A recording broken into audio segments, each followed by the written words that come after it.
ಮಾರುತೇಶ್ ಇದ್ದಾರೆ ನಮ್ಮ ಜೊತೆಗೆ. ಮಾರುತೇಶ್, ನೆಕ್ಸ್ಟ್ ಏನು ಟರ್ನ್ ತಗೊಳ್ಬೋದು ಇದು ನಿಮ್ಮ ಲೆಕ್ಕಾಚಾರದ ಪ್ರಕಾರ? ಈ ಕಡೆಯವ್ರು ಹೇಳಿದ್ದಾಯ್ತು, ಆ ಕಡೆಯವ್ರು ಹೇಳಿದ್ದಾಯ್ತು. ಸುರ್ಜೇವಾಲಾ ಬಂದು ಏನು ಮಾತಾಡಬೇಡ್ರಿ ಅಂದರು. ಏನು ಮಾತಾಡಬೇಡ್ರಿ ಅಂತ ಮೊದಲು ಕೂಡ ಹೇಳಿದ್ರು. ಸ್ವಲ್ಪ ದಿವಸ ಸುಮ್ಮನೆ ಇರ್ತೀವಲ್ಲ.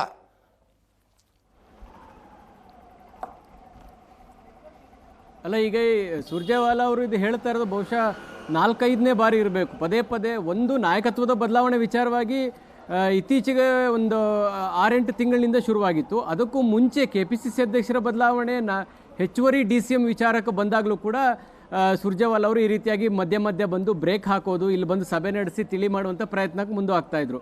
ಸೊ ಈಗ ಅದರ ಮುಂದುವರಿದ ಭಾಗವಾಗಿ ಈಗಲೂ ಕೂಡ ಸುರ್ಜೇವಾಲಾ ವಾರ್ನ್ ಮಾಡುವಂಥ ಪರಿಸ್ಥಿತಿಗೆ ಬಂದಿದ್ದಾರೆ. ಇದು ಮುಂದಿನ ಟರ್ನ್ ತೆಗೆದುಕೊಳ್ಬೇಕು ಅಂದರೆ ಆ ಟರ್ನನ್ನು ಸೃಷ್ಟಿ ಮಾಡಬೇಕಾಗಿರ್ತಕ್ಕಂಥವ್ರು ಯಾರು ಅಂದರೆ ಅದು DK ಶಿವಕುಮಾರ್ ಮಾತ್ರ. ಸಿದ್ದರಾಮಯ್ಯವರು ಈಗ CM ಇದ್ದಾರೆ, ಅವರ ಗುರಿ ಇರ್ತಕ್ಕಂಥದ್ದು 5 ವರ್ಷ ನಾನೇ ಮುಖ್ಯಮಂತ್ರಿಯಾಗಿ ಇರಬೇಕು ಅನ್ನುವಂಥದ್ದು. ಹಾಗಾಗಿ ಅವರು ಕ್ಯಾಬಿನೆಟ್ ರೀಶಫಲ್ನ ಕಡೆಗೆ ಹೆಚ್ಚು ತಲೆ ಕೆಡಿಸ್ಕೊಂಡಿದ್ದಾರೆ. ಆದಷ್ಟು ಬೇಗ ಕ್ಯಾಬಿನೆಟ್ ರೀಶಫಲ್ ಮಾಡಬೇಕು ಅನ್ನುವಂಥ ಚಿಂತನೆಯಲ್ಲಿ ಸಿದ್ದರಾಮಯ್ಯನವರು ಇದ್ದಾರೆ. ಅಧಿಕಾರ ಪಡೆಯಬೇಕು ಅಂದುಕೊಂಡಿರ್ತಕ್ಕಂಥವ್ರು DK ಶಿವಕುಮಾರ್. ಈ ಹೇಳಿಕೆಗಳು ಅಥವಾ ಈ ನಾಯಕತ್ವದ ಬದಲಾವಣೆ ವಿಚಾರ ಇನ್ನೊಂದು ಹೆಜ್ಜೆ ಮುಂದೆ ಹೋಗಬೇಕು ಅಂದರೆ ಸ್ವತಃ DK ಶಿವಕುಮಾರ್ ಅವರೇ ಅದಕ್ಕೆ ಮುನ್ನುಡಿಯನ್ನು ಬರೀಬೇಕು. ಬೆಂಬಲಿಗರು ಇಲ್ಲಿ ಏನೇ ಮಾತನಾಡ್ಬೋದು, ಅದಕ್ಕೆ ಪ್ರತಿಯಾಗಿ ಸಿದ್ದರಾಮಯ್ಯನವರು ಕ್ಲಾರಿಫೈ ಮಾಡ್ಬೋದು. 5 ವರ್ಷ ನಾನೇ ಇರ್ತೀನಿ, ಇನ್ನೂ 2.5 ವರ್ಷ ನಾನೇ ಇರ್ತೀನಿ ಅಂತೇಳಿ ಸಿದ್ದರಾಮಯ್ಯನವರು ಮಾತನಾಡ್ಬೋದು. ಆದರೆ ಈ ಒಂದು ತೀರ್ಮಾನ ಆಗಬೇಕಲ್ಲ. ಈಗ 2.5 ವರ್ಷಕ್ಕೆ ಆಗಿದೆ, ಅಧಿಕಾರ ಹಂಚಿಕೆ ಚರ್ಚೆ ಆಗಿದೆ ಅನ್ನುವಂಥದ್ದು ವಿಚಾರ ಇದೆಯೋ ಅಥವಾ ಆಗಿಲ್ಲ ಅನ್ನೋದ್ರ ಬಗ್ಗೆ ನವೆಂಬರ್ 20ರ ಒಳಗೆ ಒಂದು ತೀರ್ಮಾನ ಅಂತೂ ಆಗಬೇಕು. ಅಥವಾ ಅಲ್ಲಿ ಅಷ್ಟರ ಒಳಗೆ ಆಗುತ್ತಾ ಅನ್ನುವಂಥ ಕ್ಯೂರಿಯಾಸಿಟಿ ನಮಗಂತೂ ಇದೆ. ಹಾಗಾಗಿ ಆ ಸ್ಟೆಪ್ ಇಡಬೇಕು ಅಂದರೆ ಅದು DK ಶಿವಕುಮಾರ್ ಅವರೇ ಮಾಡಬೇಕು. ಯಾಕಂದರೆ CM ಆಗಬೇಕು ಅಂತ ಬಯಸಿರ್ತಕ್ಕಂಥವ್ರು ಅವರೇ, ಅಧಿಕಾರ ಹಂಚಿಕೆಯ ಬಗ್ಗೆ ಒಪ್ಪಂದ ಆಗಿದೆ ಅಂತೇಳಿ ಹಿಂದೆ ಮಾತನಾಡಿರ್ತಕ್ಕಂಥವರು ಅವರೇ.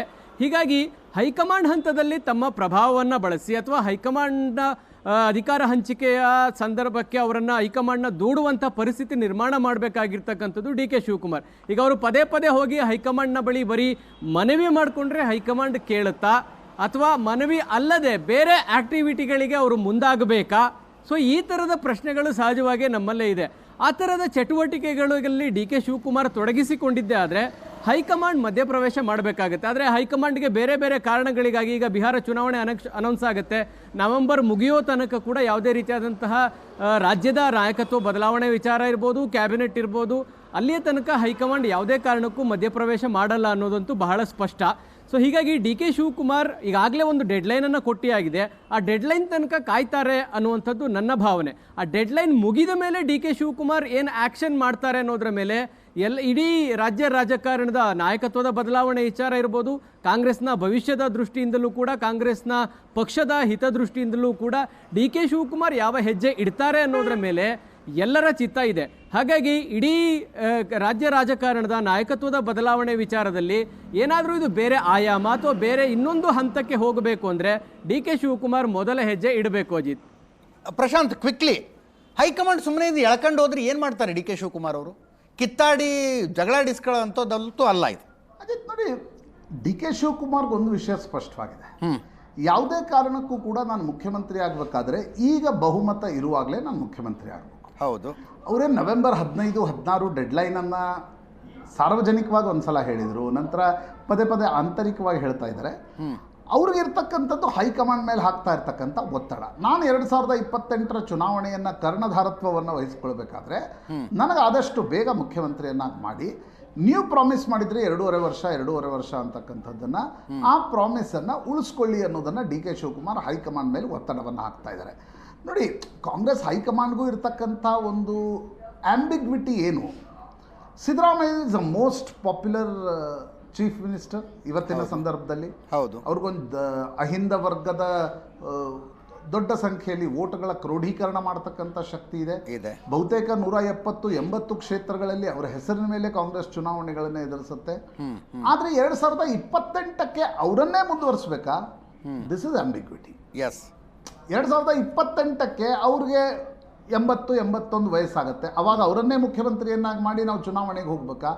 ಆ ಆಂಬಿಗ್ವಿಟಿ ನಿಶ್ಚಿತವಾಗಿ 2020ರಲ್ಲಿ ಬಿಜೆಪಿಗೆ ಇದ್ದಂತಹ ಗೊಂದಲ. ಆದರೆ ಅವರನ್ನು ತೆಗಿಲಿಕ್ಕೆ ಹೋದರೆ ಕಾಂಗ್ರೆಸ್ನ ವೋಟ್ ಬ್ಯಾಂಕ್ ಡಿಸ್ಟರ್ಬ್ ಆಗುತ್ತೆ. ಅಹಿಂದ ವೋಟ್ ಬ್ಯಾಂಕ್ನ ಬಹಳ ದೊಡ್ಡ ಚಂಕ್ ಏನು ಕಾಂಗ್ರೆಸ್ ಜೊತೆಗಿದೆ ಇವತ್ತು, ದೇವರಾಜ ಅರಸರ ನಂತರದ ಸಂದರ್ಭದಲ್ಲಿ ಇವತ್ತೇನು ಕಾಂಗ್ರೆಸ್ ಜೊತೆಗಿದೆ, ಆ ಚಂಕ್ ಡಿಸ್ಟರ್ಬ್ ಆಗುತ್ತೆ. ಹೊಸ ವೋಟ್ ಬ್ಯಾಂಕ್ ಯಾವುದು ಬರುತ್ತೆ ಅಂತಕ್ಕಂಥದ್ರ ಬಗ್ಗೆ ಸ್ಪಷ್ಟತೆ ಇಲ್ಲ. ಡಿ ಕೆ ಶಿವಕುಮಾರ್ ಒಕ್ಕಲಿಗ ಇವೆಲ್ಲವೂ ಇದೆ. ಲಿಂಗಾಯತ್ ವೋಟ್ ಬ್ಯಾಂಕ್ ಅಂತೂ ಮುಂದಿನ ಕಥೆ ಏನು, ಕುರುಬ ವೋಟ್ ಬ್ಯಾಂಕ್ 8% ಇದೆ, ಅದ್ರ ಮುಂದಿನ ಕಥೆ ಏನು, ಮುಸ್ಲಿಂ ವೋಟ್ ಬ್ಯಾಂಕ್ ಕೂಡ ಡಿಸ್ಟರ್ಬ್ ಆಗ್ತಕ್ಕಂಥ ಸಾಧ್ಯತೆಗಳು. ಯಾಕಂದರೆ 23-24ರಲ್ಲಿ Muslim vote bank solidly was backing Congress. ನಾಳೆ ಅಲ್ಲಿ ಸಿದ್ದರಾಮಯ್ಯನವ್ರ ಹೆಲ್ಮ್ ಆಫ್ ಅಫೇರ್ಸ್ ಇಲ್ಲ ಅಂದರೆ ಅದೇನಾಗುತ್ತೆ?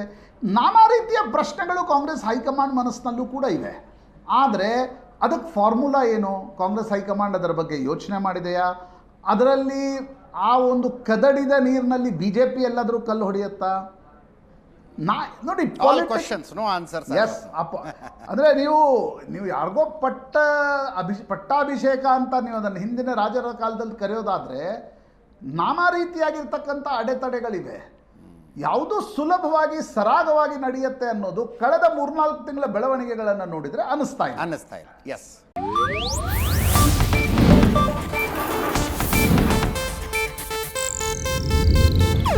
ಇದು ಏಷ್ಯಾನೆಟ್ ನ್ಯೂಸ್ ನೆಟ್ವರ್ಕ್ ಪ್ರಸ್ತುತಿ.